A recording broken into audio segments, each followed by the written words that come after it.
I get asked this question a lot um, when it comes to animals or dogs and things like that. So I've got, look, I got a little Bobby. Hello, Twinkle Toes. Little smooth operator, baby. Smooth operator, baby. Yeah, no, I get asked a lot when getting dogs as my next ones. As much as puppies are lovely, puppies are lovely.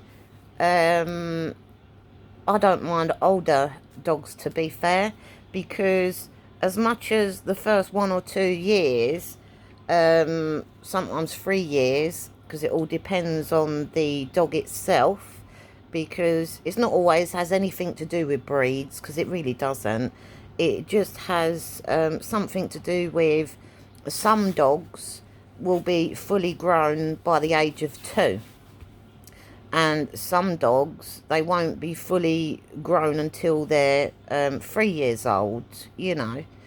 It all depends, but I've had very rare cases where some have took a little bit longer until they reach maturity, adulthood, where I've had very odd occasional ones where they're fully grown at the age of 4.5 years old, which is very rare to get that, but it can happen. When then they're like reach 4.5 years old, then they're fully adult and fully grown.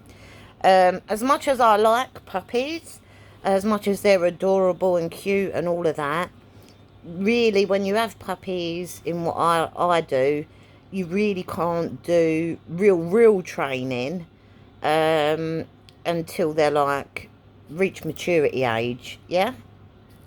So that's why I don't mind puppies, but I like older dogs. And, some people say, well, how old would you get older dogs? Well, put it this way, older dogs, when they're fully mature and they're like dead on past the puppy bit and they're adults now, you can go straight into real training and stuff, which is great. I'm not a believer in overtraining. I'm not a believer in overworking them. I'm not a believer in animal cruelty. I'm not a believer in, rushing. Because sometimes people get puppies and it's like you're rushing it with a puppy, and then you're like, oh yeah, it can do this at this age. Oh, look at that. No, that's called overworking them too young. You just wouldn't get a newborn baby human being and be going, well, it's just been born. Now that human can read, write, walk, talk, do what I teach it right now when it's just been born as a human. Yeah? It's the same kettle of fish when you have puppies or animals, that are babies. It's all right going, oh yeah, look, I can do this with a bit of treat training, Well, no, you're overworking them. And then what happens is then when your dogs get to older age, or when they get to being an adult, you've now destroyed their legs. They've now got bad legs for life. They've now got bad tummies for life. You've now destroyed them and you've made their lives shorter. So they're going to have problems, so you're not going to be able to enjoy them once you've trained them, because it'll be time for putting them to sleep or retiring them off as just keeping them as house pets because you've overworked them. And now they're no good to carry on with training for a lot longer. Yeah? So that's why I'll always say, as much as puppies and baby animals are so adorable and lovely, I mean, I like older ones as well, because, I will always say to people, my top animals, I will always look for rescues first, right? I'll always have a search and hunt around, because I'm a great believer all animals deserve second chances. There's no animals that can't be retrained. It's very rare that you'll get ones that are born wrong. That's a very rare kettle of fish. And you can't just go dumping them and going, oh, I've got one that's born wrong. It doesn't work like that. It really doesn't. When you really have one of those, it has nothing to do with breeds. It doesn't. You can have a born wrong one, and it can be any type of dog it happens to. But it's a very rare find in this day and age, yeah? Where when I was a young child, it was more prone for getting more of those born wrong ones because it has something to do with the genetics. Oh, it's alright. I've got me boys home from work. But, yeah, no, so, I will always say to people, oh, you're going to hear them all now. They go, Mum, he's home, he's at the door, I'm telling ya. Hiya. You alright? Yeah, so anyways, I will always say to people that it isn't possible to get one, but it's very rare in this day and age to get a dog that is born wrong. Yeah, very rare. Where years ago, it was all to do with the genetics, where people were breeding them that way because they wanted them that way. So it's a little bit different many years ago in my time of younger, yeah? Where we've come so far in today's world. A lot has changed. We've come so far now, yeah? But, you, like I say, you will always get the odd one, but don't sit there saying when you have one, when you really don't. Because the amount of times that used to happen and people go, oh, I've got one.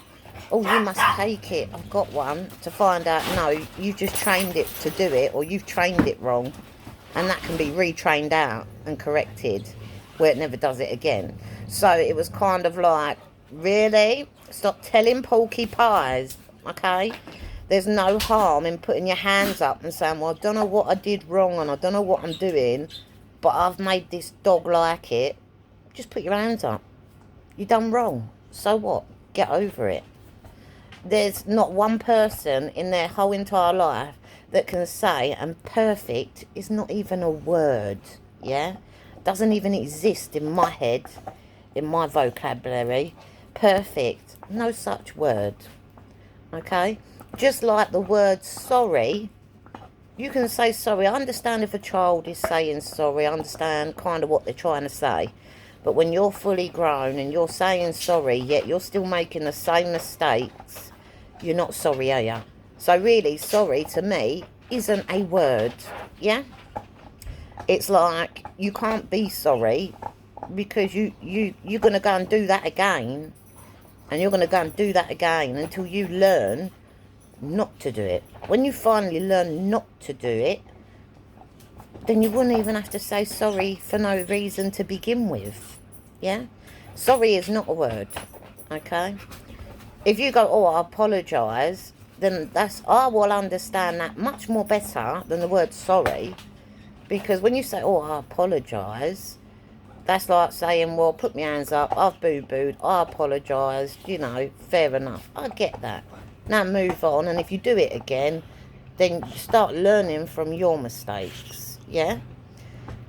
Because not just that, everybody else, when we've all had to pick up so many people's, I apologise, we've had to pick up your slack for how many years? I mean years, right? It's kind of like it gets a bit thin and it gets a bit worn, you know, and when people use the certain things like, well, I got it, I didn't know what I was doing, or I'm having a baby that's a human, so I've got to get rid of it, or I've had a relationship breakdown, I've got to get rid of it, oh, I'm going away on holiday, I've got to get rid of it. You know, we've heard every single line possible. Oh, the other favourite one, I'm allergic to it, or my child's allergic to it, or someone in my family's allergic to it, I've got to get rid of it. We've heard all about that. Now, my advice on that one would be, go to your doctors, go and get yourself an allergy test before even getting an animal, yeah? Then you won't have that scenario or situation if you're a genuine one having an allergy to animals. and then really needing to get rid of it. That wouldn't even happen if you just went to the doctors, said I need to get an allergy test to make sure that none of us are allergic to animals. It's that simple. You know, there is so much knowledge out there. But anyways, getting back to one of the many questions that people ask a lot. What is you know, what is my advice? Oh, now we got Winnie. Winnie Chub Chub Wiggle Butt Gurney Face. Yeah, oh God, hang on a minute. I've got them all doing it to me now. But, yeah, they're coming for snuggles. Hang on. But, yeah, so I'll always get asked about best ages to start training, or the best ages to get dogs or animals or what. And to be fair, I will always go rescues first. And then, depending on the rescues that I take on or I want to keep, or even when I've had to save them, you know, if I'm keeping them myself, then I'll always go rescues first. And then I'll work around characteristics and figure out what I'm looking for to fit into my pack, whether it be dogs, cats or whatever. Whatever I'm looking for, I like it to fit in together. I will always like a little bit of this and that. I don't want them all doing the same thing, yeah?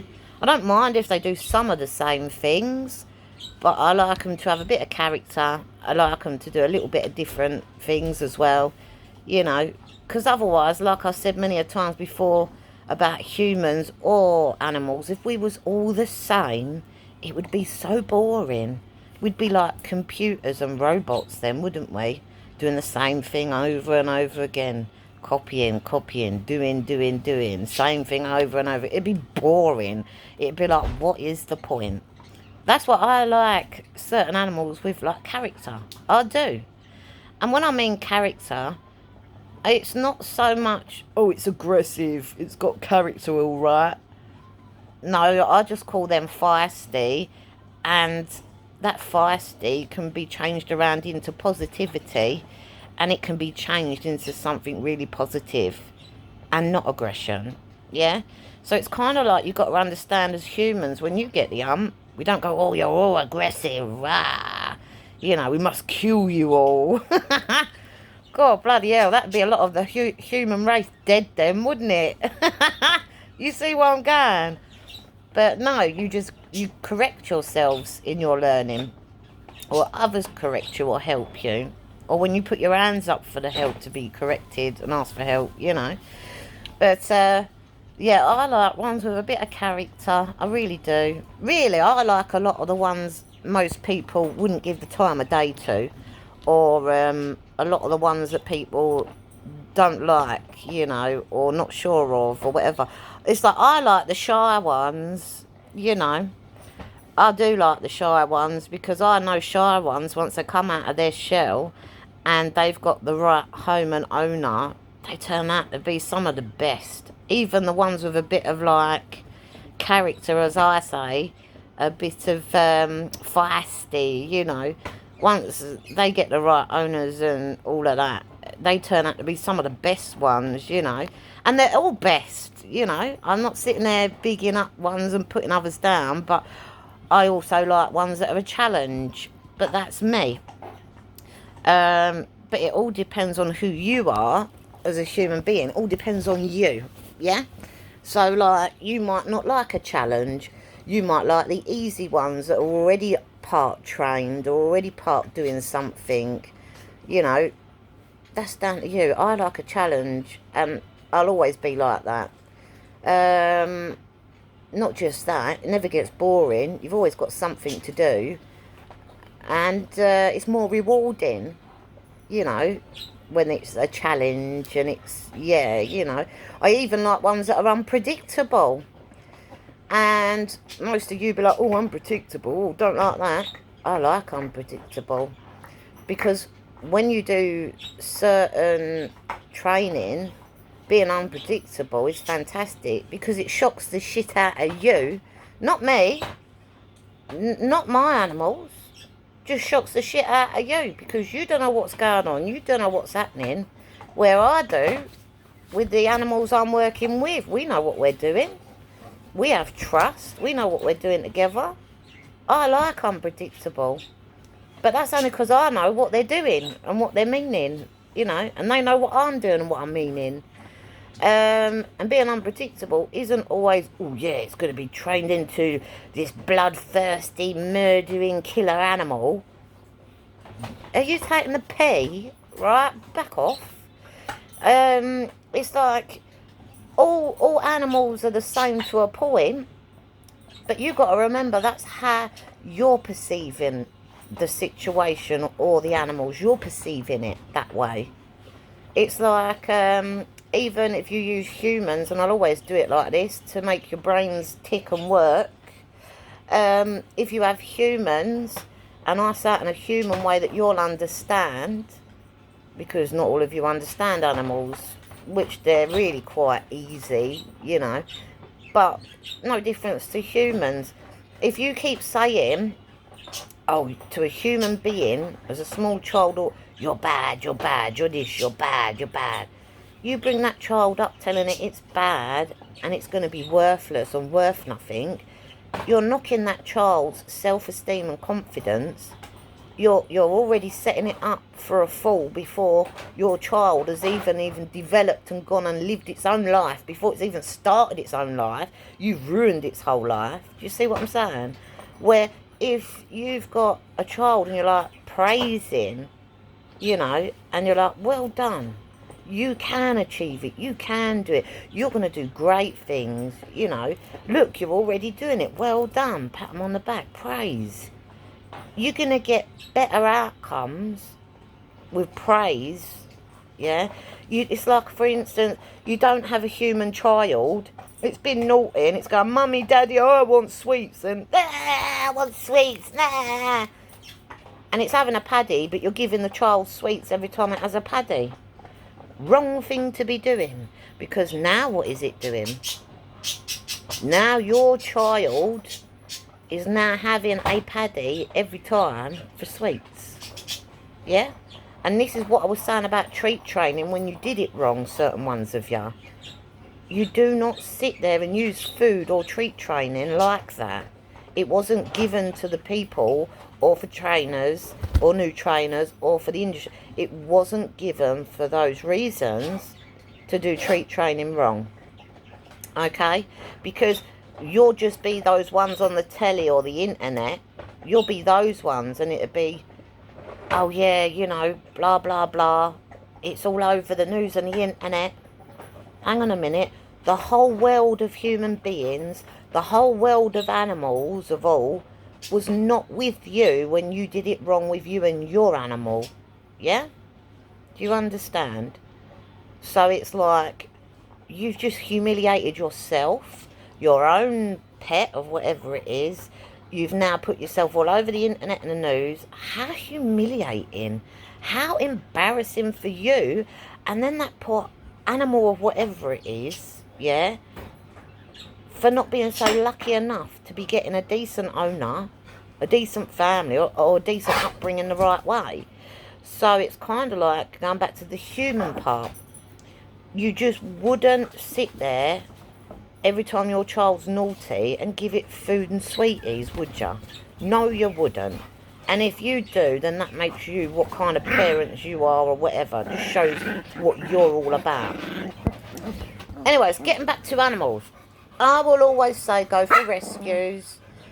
I will always say, depending on your characteristics as a human being, you should always, I'll always say pick the animals that choose you or you choose each other, yeah? Because they always work out the best when you do it that way.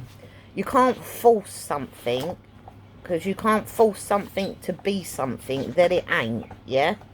So if you end up forcing it, and you're like, I'm just going to take that one, that one, that one, that one, then it's kind of like, that could be a very bad thing that happens.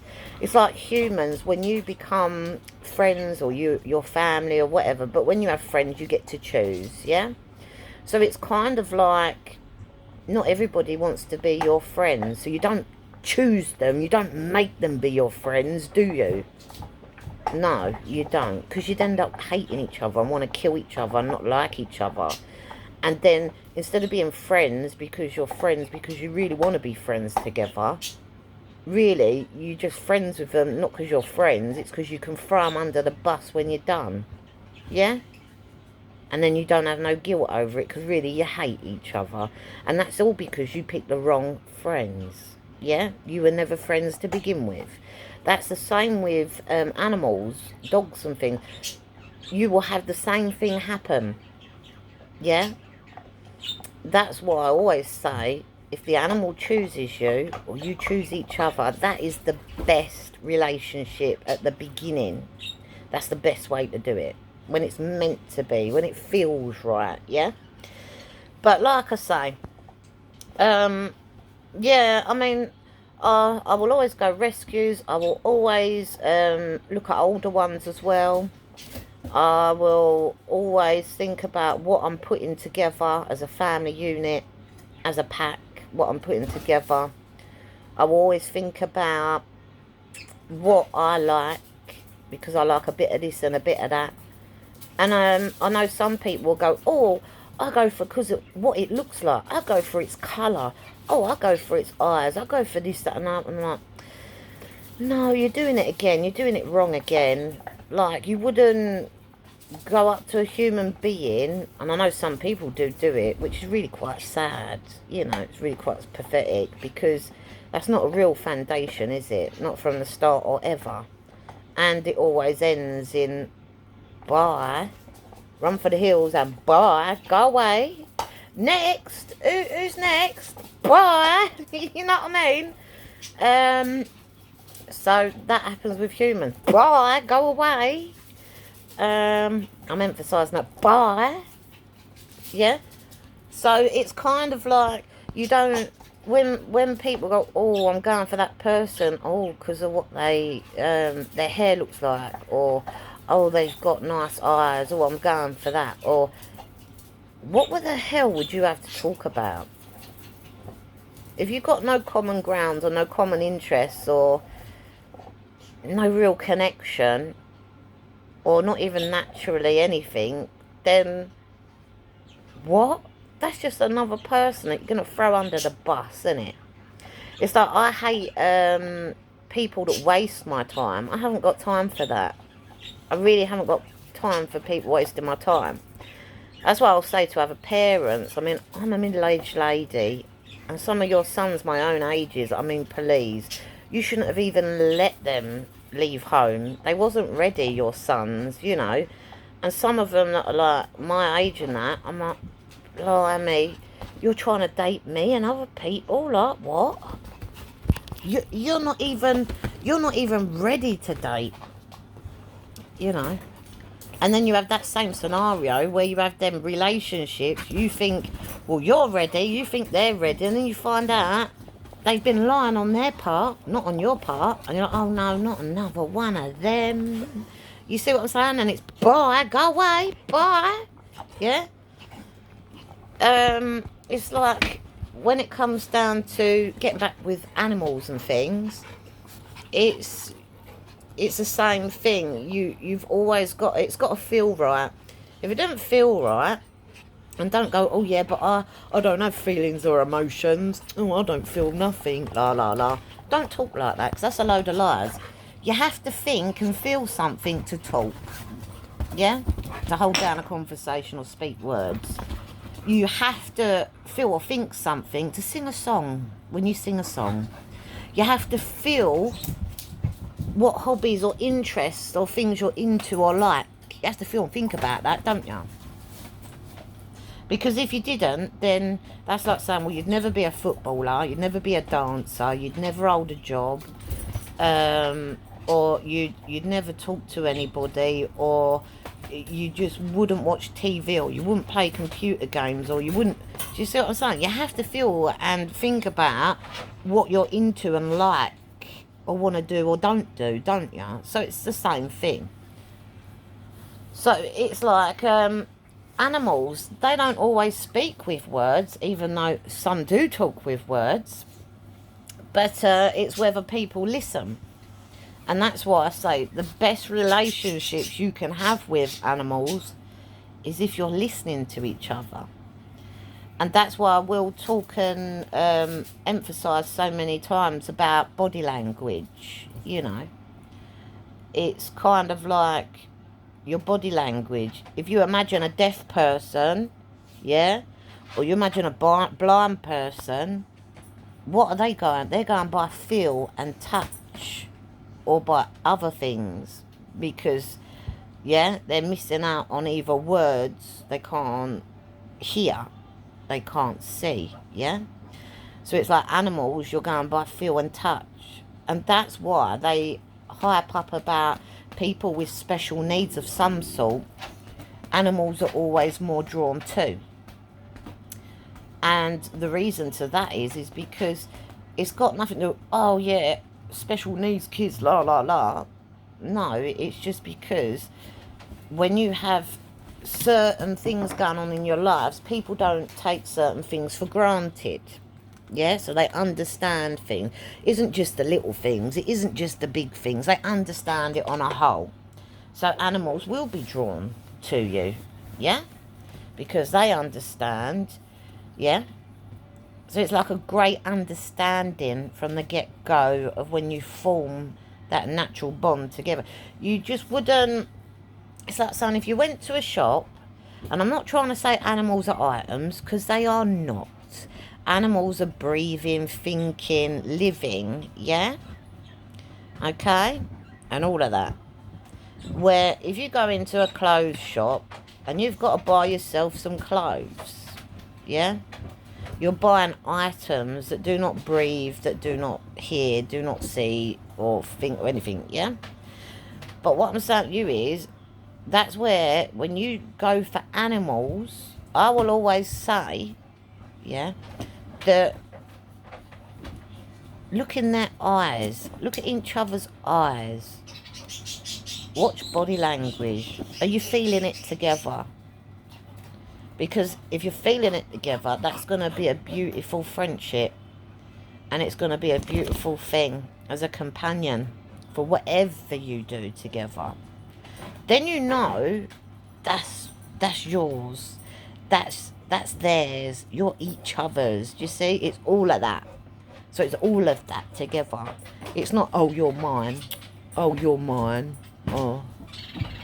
It's all, you're each other's together. I like that word, together. And I will always use it in training. Teamwork together. You're clever, yeah? Because you're working together. I always use that in training. Because it's positivity and your teamwork, working together, and you are clever, yeah? Do you understand that? And I will always chant that, because it is true, and it is right, and it is real. Right, so like I say, people out there, they ask, oh, what animals are the best? I like them all. I will get puppies, I will get kittens, I will get baby ones, but not always. Yeah, they're not like at the top of my list. Because as much as it's fun when they're teething, they're scratching, they're playing and all that, as much as that's lovely, you can get older ones that play. And they're past the teething stage and they just do normal chewing on bones and toys or whatever, yeah? So it's kind of like, I can go for an older one that's past all the puppy stuff, and then I can go straight into doing whatever training I like, working together, you know. So, or I can go and get ones that need a little bit retraining and rescue, and it's an easy fix, and have a fantastic animal fur baby pet service working one, whatever, you know. So it's like saying, well, I could be lazy, or I could just go straight in and get baby ones and then go through all of that. Can't wait till they grow up. Now they've got to maturity. Now I can start doing the real stuff together, you know, teamwork together, clever, working together, you know. But yeah, everybody's different. But I do like all. But I will hype up older ones, because I do like older ones, because sometimes yeah, I just like older ones as well. You know, because I see not just potential, I see so much more going on. And yeah, I mean, it depends. I will always have a bit of this and a bit of that. But like I say, it all depends on you as a person. Because everybody's looking for different things. You'll have people that just want them as pets. You'll have people that want them for service animals of whatever industry, you know. Then you'll have ones that just want companions and best friends. You'll have ones that want them for, you know, certain things. So everybody's different. But like I say, I think the greatest thing, I like it when I put my own stamp on my own ones. And even when I've not put my own stamp on ones I've helped, that's just normal retraining, you know, sorting all that out. That's something completely else. But I like it when they're my own ones. I'm putting my own stamp on them, and that's us together. That's our thing together, yeah? That's just as rewarding as it is just doing the training to help them, not to keep them. It's all rewarding, but I like it because it's a personal thing when you're keeping them and they're your ones and you're together and you're each other's and all of that and much more. That is a much deeper thing right there, because that's personal, because you're keeping them and each other, yeah, together, yeah, and all of that. Yeah, I don't know. It's just everyone's different. Anyways, right, I'm going now, but I do get asked that question a lot. Oh, yeah, what age do you think's best at getting them? Well, it depends on what you're looking for, really. I mean, I'll always go for rescues first, and I'll always like to look at the older ones, and I don't mind younger ones. I don't mind having puppies occasionally or kittens occasionally, but sometimes I want the older ones, you know. I don't want the younger ones, and it all depends. It's just how it goes at the time in whatever I've got like happening, going on, or doing, or achieving, and you know, if it feels right and it's meant to be, then I know, right, we're meant to be together, we're meant to work together, we're meant to sleep, eat, piss, sleep, eat, train together, you know, all of that, yeah, and much more. So yeah, right, I'm going now, but just remember, all ages are lovely, but I don't always want baby ones. I do like the older ones, and I do like a challenge. I also like ones that I see potential. But it's whether we choose each other together. If we're choosing each other together and we got potential together, I know that is going to work.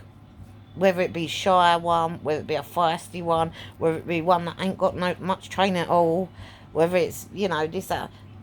If we got potential together and we are feeling it together, we are meant to be together. Then we are going to be clever together, teamwork together, and work together, yeah? But anyways, that's the best relationships ever. Whether it be humans or animals, best relationships ever. And they're the ones that the relationships you have forever. Until the day you die, you still have them. Even, you know, they're the best relationships ever. Because they're real all the way. Yeah? And you ain't got to be throwing each other under no buses. None of that. Because it's real. From the beginning. And all the way. Yeah, they are real relationships. Forever. Right, I'm going now.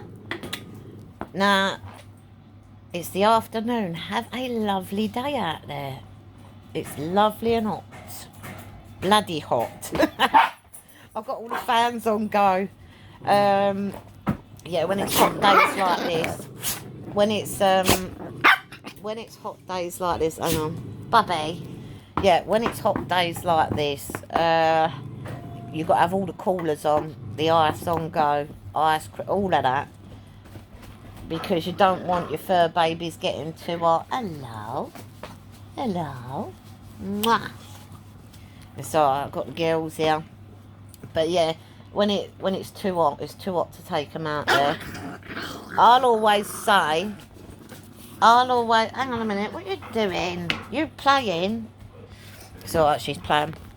But I'll always say, like a newborn baby, when you get the bottle of milk that you've heated up to give to your newborn baby, what do you do before feeding it to him in case it's too hot and you don't want to burn your newborn baby's mouth? You get the back of your arm, where my watch strap is, yeah? And not that part of the arm, not that side, but that side where the wrist is up the middle of the arm. You want to test it on the pavement, or even your bare foot is another good one. If it's too hot for your bare skin outside on the floor, do not take your fur babies out there. It's too hot. Always take water. Always remember, don't keep them out in the sunlight at all times. Always find moments to have a shade and a rest in the shade. Do water and breaks, yeah? And then go out and, yeah? But don't spend hours out there because of the sun rays can still get them burnt. So it's not always just their feet. They can still get burnt by the sun ray. But yeah, other than that, I find it's good to change up training. So when it's like too hot, it's best then to take them out, and then I call it night training, yeah? It's also good to do day and night training anyways in what you do. It's always good to do that, because then it means you're trained for all situations, and that has nothing to do with the service ones or not. It's good for them to have different situations of night and day experiences and all of that. Because of a night time, you get other creatures that are wild that come out only at night and not at day. And then you get other animals that only come out in day and not at night. So it's good all round for all their training. Give me that. What you doing? It's alright, play mode. Right. Where is it? Let me have it. It's disappeared. Go on then. Down here then. Oh look. Hang on a minute. Yeah, Bobby. There's your one. So I'm just sorting it out. They're playing, but they want the same bloody... It's typical, isn't it? They want the same bone. Look, they want the same bones. Yeah. They've got one each, but they're after the same one. Typical. I love it when two of mine play. Normally, you know when you get like a tug-of-war toy and they're playing tug-of-war together and they're tugging it back and forth and pulling it and like that. But I've got a couple of mine. They're just so adorable.